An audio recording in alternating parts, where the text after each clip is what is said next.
Hello everyone. Chowmein তো সবার বাড়িতেই হয় আর সবার কাছে থাকে তাদের নিজস্ব স্টাইল। শীতকালে চাউমিনের একটা আলাদাই ব্যাপার থাকে, কারণ এর মধ্যে থাকে প্রচুর ভেজিটেবলস।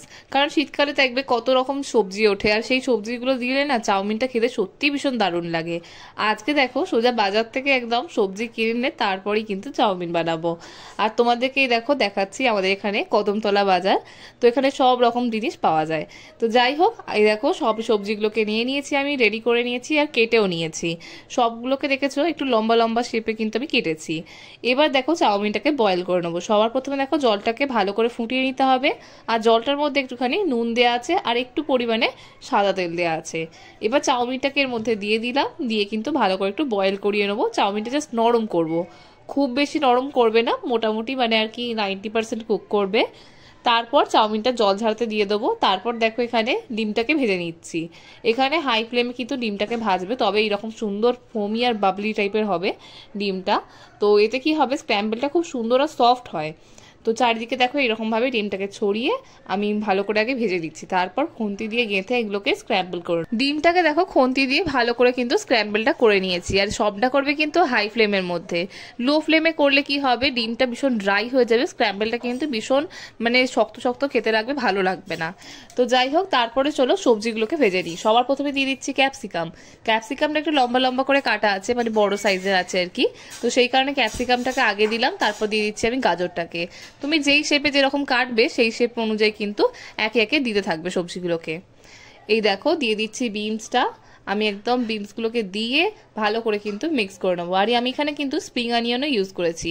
দিয়ে দিচ্ছি স্বাদ মতো নুন, মানে সবজিগুলোর জন্য যতটুকু নুন প্রয়োজন আছে সেই নুনটা কিন্তু এখানে দিয়ে দিলাম। দিয়ে এবার কিন্তু আমরা হাই ফ্লেমে এগুলোকে টস করবো এরকমভাবে। এই দেখো একটু ছড়িয়ে দিচ্ছি, ছড়িয়ে দিয়ে কিন্তু ভালো করে ভাজছি, যাতে সবজির মধ্যে যেন ক্রাঞ্চটা থাকে আর সবজিটা যেন কুকও হয়, সেই দিয়ে কিন্তু নজর রাখতে হবে। ক্যাপসিকাম, গাজর, স্প্রিং অনিয়ন আর বিনসটা হালকা ভাজা হয়ে গেলে তারপর আমরা দিয়ে দিচ্ছি বাঁধাকপিটা। বাঁধাকপিকে দেখো লম্বা লম্বা করে কেটেছি, কেটে কিন্তু এর মধ্যে দিয়েছি। তুমি এখানে যে কোনো সবজি ইউজ করতে পারো, মানে যেটা তোমার পছন্দ সেই অনুযায়ী কিন্তু এখানে সবজি দিতে হবে। এই দেখো ভালো করে মিক্স করে নিচ্ছি, এটাকেও মিক্স করে কিন্তু ভাজবো। এবার দিয়ে দিচ্ছি পেঁয়াজটাকে। পেঁয়াজটাও দেখতে পাচ্ছ লম্বা লম্বা করে কিন্তু কেটেছি। সমস্তটাকে ভালো করে খুন্তি দিয়ে নাড়াচাড়া করে ভাজছি। আর এগুলোকে খুব বেশি নরম করবে না সবজিগুলোকে, জাস্ট যেন সেদ্ধ হয়, এমনও যেন না হয় ক্রাঞ্চের চোখ করে সেটা যেন সেদ্ধই হলো না ভাজাই হলো না, সেটা কিন্তু দেখে নিও। এবার দিয়ে দেবো রসুন আর লঙ্কার কিমা। এগুলোকে হালকা একটু ভেজে নেবো, ভেজে নেওয়ার পর কিন্তু আমরা সবজিগুলোর সাথে মিক্স করব। এই দেখো হালকা একটু ভেজে নিয়েছি, তারপর কিন্তু সবজিগুলোর সাথে মিক্স করেছি। রসুনটা দেখে নেবে হালকা একটু লাল হয়ে গেলে তখনই কিন্তু সবজির সাথে মিক্স করো। ভালো করে মিক্স করা হয়ে গেছে। এবার আমরা এখানে দিয়ে দিচ্ছি চাউমিন মশলা। তুমি যে কোনো ধরনের চাউমিন মশলা ইউজ করতে পারো, কিংবা প্রিমিক্স যা মশলা পাবে সেটাই কিন্তু ইউজ করতে পারো। এবার এর মধ্যে দিয়ে দিচ্ছি একটুখানি সোয়া সস, দিয়ে দেবো চিলি সস। তো চিলি সসটা একদম দেখো না পড়ছেই না, একে ভীষণই মানে কি বলবো কষ্ট করে বের করতে হচ্ছে। যাই হোক, তো শেষের পথে তো সেই কারণেই এই অবস্থা।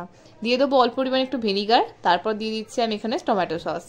দিয়ে সমস্তটা কিন্তু ভালো করে মিক্স করে নেবো। আর এর মধ্যে কিন্তু আমি ডিমের স্ক্র্যাম্বলটাকেও এর মধ্যে দিয়ে দিয়েছি, সেটা কিন্তু ভিডিওতে দেখানো হয়নি। তো তারপর কিন্তু চাউমিনটাকে দিয়ে দেবো। চাউমিনের নুডলসগুলো দেওয়ার সময় হাতে করে একটু ছাড়িয়ে নিও, এতে কি হবে মানে তোমার মিক্স করতে সুবিধা হবে। এছাড়াও নুডলসগুলো বয়েল করার সময় না একসাথে জড়িয়ে যায়, তো সেটা কিন্তু দেখতে ভালো লাগে না, আর মিক্স করতেও ভীষণ অসুবিধা হয়, সেই কারণে কিন্তু এই প্রসেসটা ফলো করা। এবার দিয়ে দেবো স্বাদ মতো নুন, যতটা চাউমিন আছে সেই অনুযায়ী কিন্তু নুন দেবে। অলরেডি কিন্তু সবজিতে একটুখানি নুন দেয়াই আছে। এবার আমি এর মধ্যে দিয়ে দিচ্ছি চাউমিন মশলা। সবজিতে দিয়েছি সেটা সবজির জন্য, আর এটা দিচ্ছি চাউমিনের নুডলসগুলোর জন্য, নুডলসগুলো যাতে সমানভাবে ভালো রকম টেস্ট পায়। তো ভালো করে এটাকে দেখো মিক্স করে নেবো। আর তোমরা যারা মিক্স করতে একটু প্রবলেম ফেস করো তারা কি করবে, অল্প করে ফার্স্ট চাউমিন দেবে, ভালো করে সেটাকে মিক্স করে তারপর আবার নুডলসটাকে দেবে, দিয়ে কিন্তু মিক্স করবে। এইরকম ভাবে মিক্স করলে কি হবে, তোমার সুবিধা হবে। কারণ অনেকটা কোয়ান্টিটি থাকলে একটু মিক্স করতে অসুবিধা হয়, যারা স্পেশালি নতুন নতুন রান্না করছো তাদের তো হবেই। তো এবার দেখো একটুখানি ক্রাশ করা গোলমরিচ আমি এর মধ্যে দিয়ে দিলাম। গোলমরিচটা যেরকম ঝাল খাও সেই অনুযায়ী কিন্তু দেবে এর মধ্যে, দিয়ে ভালো করে কিন্তু মিক্স করে নিতে হবে। তাহলে কিন্তু তোমার শীতকালের special veg chow mein with egg তো সেটা একদম রেডি হয়ে গেছে। তুমি এই চাউমিনটা টিফিনে খেতে পারো, যে কোনো টাইম খেতে পারো, আর গ্যারেন্টি দিচ্ছি এটা খেতে একদম দারুণ হবে। যে সবজি খায় না সেও কিন্তু সবজি খাবে। এবার তোমাদের একটা ছোট্ট কাজ, চটপট যাও ইউটিউবে আর সার্চ করো ফোড়ন বলে, সাবস্ক্রাইব করে বেল আইকনটা ক্লিক করতে একদমই ভুলো না, যাতে আমাদের নিত্য নতুন রান্নার রেসিপির নোটিফিকেশন তুমি সবার আগে পাও। আর আমাদের সাথে বজায় থাকো নতুন নতুন রান্নার রেসিপি জানার জন্য। ওকে, বাই।